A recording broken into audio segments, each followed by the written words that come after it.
Hello friends, AmyR here with Prairie Paper and Ink with a mixed media style card.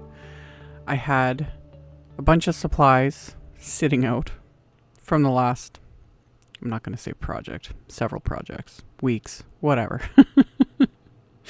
Just one pile becomes another pile, gets moved to another pile. Anyway, had it all sitting here and I was just mulling, ideas, and not necessarily in a funk because I've been posting regularly, but wasn't sure what I was going to do. And the idea of some mixed media again, it's always kind of floating around there. I don't do it very often, but every once in a while I like to, dip my toes into it and just experiment and see where it goes. So I have some Strathmore watercolor paper, and I have this friendship text background stamp. This came out like forever ago. Any text background stamp. I wanted it more just for, it just adds something, to the background. So I stamped it with VersaFine Clair Morning Mist ink. So just a nice gray ink that does not smear or anything. The only thing with this ink is it does take a long time to dry. This is the same inks I use, when I'm stamping sentiments or line art images to heat emboss, because these are like an oil-based ink. I use the VersaFine Clair Nocturne all the time. And then this one's just nice gray. So you either got to let it sit for a good long time or heat set it to dry it. And that's what I was doing here, is using my heat tool to dry it. I tested it, with my anti-static powder tool, poured embossing powder over it, and it was still clinging to everything because, again, this ink takes a good long time to dry. That's why I like it for heat embossing. And yeah, you can do like watercolor techniques, etc. over it, and the ink's not going to go anywhere. So once I got it fully dry and it wasn't picking up any more embossing powder, I'm using the Painted Heart Wreath background as well. I used this in a recent video with my Karin Brushmarker Pros. With that video, I inked up the stamp with the markers and stamped it and did like a faux watercolor look. So this time, used my anti-static powder tool, inked up the stamp. I'm not worried about anything stamping perfectly because, again, this is a background. Perfection is overrated. Mixed media definitely doesn't need to be perfect. And yeah, inked it up with clear embossing ink, poured over that white embossing powder, and then I'll melt that with my heat tool. So this will make the wreath section a little more opaque because the wording isn't really going to show up through that. It isn't perfectly stamped, so the images are not solid, but again, I'm not worried about that. I just wanted the wreath. And then I'm going to use some of my Karin Brushmarker Pros and just do like a very loose, messy sort of watercolor on top of it. I grabbed just 3 aqua sort of shades, and I've got them, the specific colors I used on the screen. I just scribbled them on my glass work surface here, and then I'm just using a paintbrush, picking up some water, swirling it into what I've scribbled on my work surface, and like slapping it onto this background. And trying really hard not to overthink it, because that's what I was doing leading up to this. Is I just, especially as a content creator, I definitely overthink everything, because it's like I need to come up with like the coolest ways to show things and the most amazing cards ever. It's hard sometimes getting out of your own head, but I literally quote, it's like a mantra, like stop overthinking, just do it, just play. And that's kind of what I was doing here. But I filmed the process. I wasn't sure if any of this was going to turn out, but I just had fun with it. So I put the colors on, didn't make it neat or anything, just kind of let it do its own thing. I let it dry. Honestly, off camera, I sped that up with my heat tool as well, because y'all know I'm too impatient. Got it dry. I took that turquoise marker, scribbled that on an acrylic block, and this time using my little fan brush. I mentioned this, I think, just in my last video. I'm really liking using those two together to create splatter. And I pulled out my splat box to make sure I didn't get splatter absolutely everywhere, because especially when, my work surface is always messy, but when I have tons of stuff piled up on my desk, that's also why I need to use my splat box, because otherwise I get splatter just gets everywhere. And then if it gets on the packaging, yes, the packaging wipes off, but I won't notice, and then I'll get my white cardstock in it, and just, anyway. After that splatter, I did some white gouache on the acrylic block, added water. It goes on much more opaque right now, but I had mixed quite a bit of water with it, so it does dry back, and it's just much more subtle. So I set that all aside to dry. And then I die cut more of that Strathmore watercolor paper with Simon's layered Rosebud wafer dies. This came out, I think, last month. This was the Hugs release. I've had it sitting in one of the many piles of supplies for a while and wanted to use it. And then I pulled out the layered rose leaves wafer dies. These have been out forever, long time. So I die cut the cardstock with those wafer dies. And then I've got this very wonky stick and stamp mat. This is proof that these I knew this. These mats are not heat resistant. I know this. It doesn't even need to say on them that they're not heat resistant. I already knew this, but at some point I tried to use my heat tool to speed up drying and melted this mat. I didn't want to get rid of it though. And I decided I have now converted it to my hold die cut pieces like this for watercoloring and other little messy projects. So it's perfect for that. Just I can't stamp on it, or do like ink blending because it's warped and you can't reflatten it back out. It's no. So note to everyone, as always, do as I say and not as I do.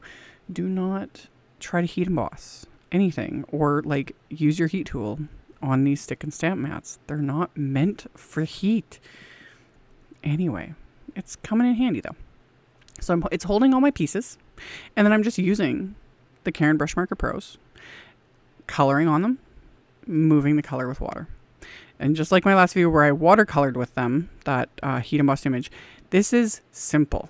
When I say I'm slapping on the color, I mean it. You can see I just scribble it on, move with the brush. I don't want it to be perfect. I don't want it to be even. I want some texture, and lighter areas and darker areas and all the things. Also, I die cut everything first on purpose. And I do this with most of when I'm doing coloring any sort of die cut, I like having them die cut first. One, so I can see where things are going. And two, with these leaf dies especially, the dies, cut all those little detail lines and everything.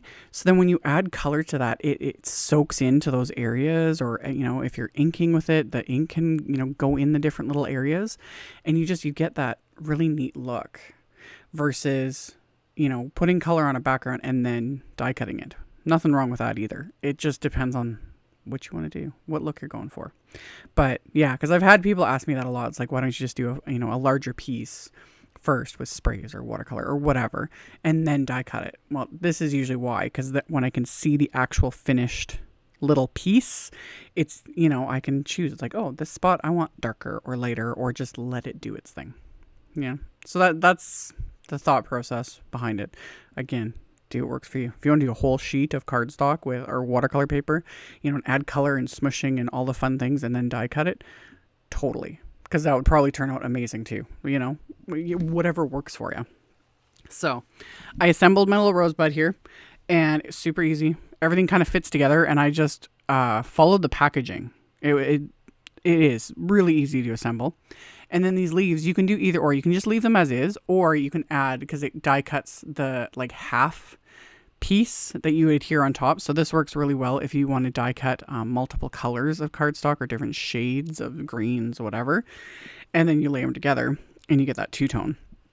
So I layered these together because the half pieces I used the darker marker on just to get that different look. So set all that aside. And then I'm taking sentiments from the CZ Design Hi There Greetings set. And I took this little thanks sentiment, and I just have another scrap of just white cardstock. Put it in my Misty anti-static powder tool. I'm inking up the stamp, and I'm going to ink it up and stamp it twice because it's a thicker sentiment, so there's more surface area. So I stamped that twice with clear embossing ink.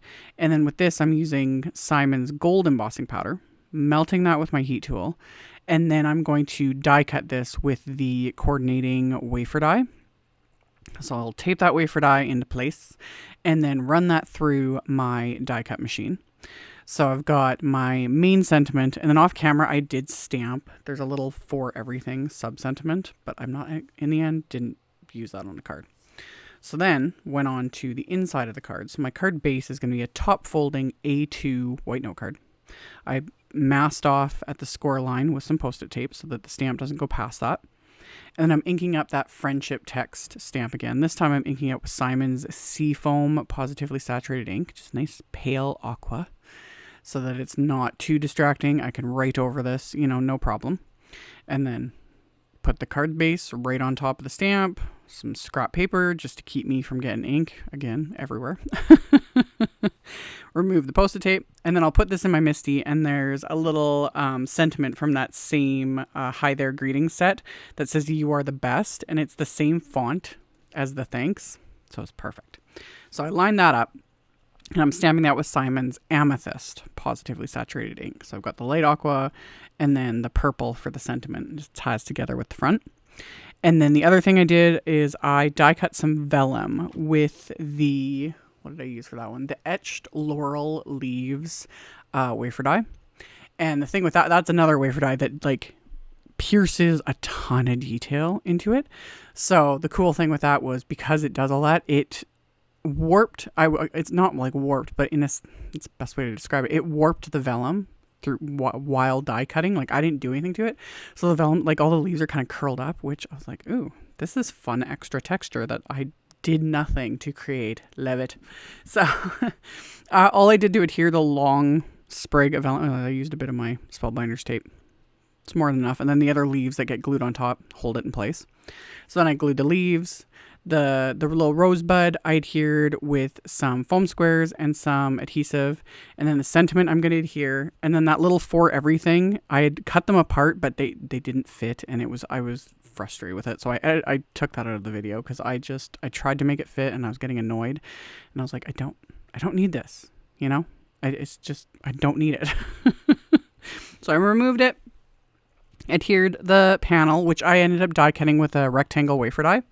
So it was a bit smaller than the A2 card front, or A2 card base. Adhered that to the card base. And then as my final little bit of embellishment, because of course I needed some extra bling, these are the Studio Katia gold sparkle crystals that I've shown in a bajillion videos. These are the ones that they're clear crystals with gold glitter in them. And oh, I love these. I have purchased multiple packs of these because I have probably used up at least an entire pack of these, if not more, over the last couple years, however long it's been since Studio Katia first released them. So, and I actually just ordered and got another pack of them because I can never run out, ever. These are my favorite. So I adhered those into place with dabs of craft tacky glue. And then I paired this with one of Simon's gold envelopes, and that finished off this card. I really do enjoy the mixed media sort of a look. It just depends on my mood. So I hope you guys enjoyed it too. And as always, I will have a link below the video to my blog post. I will have a supply list. I will link to all the supplies I used, so you can check that out below if you're interested. Thank you all so very much for taking the time to watch my videos, for thumbs upping and commenting, which really does help a ton. Subscribe if you haven't, and I will see you all very soon in the next video. Bye!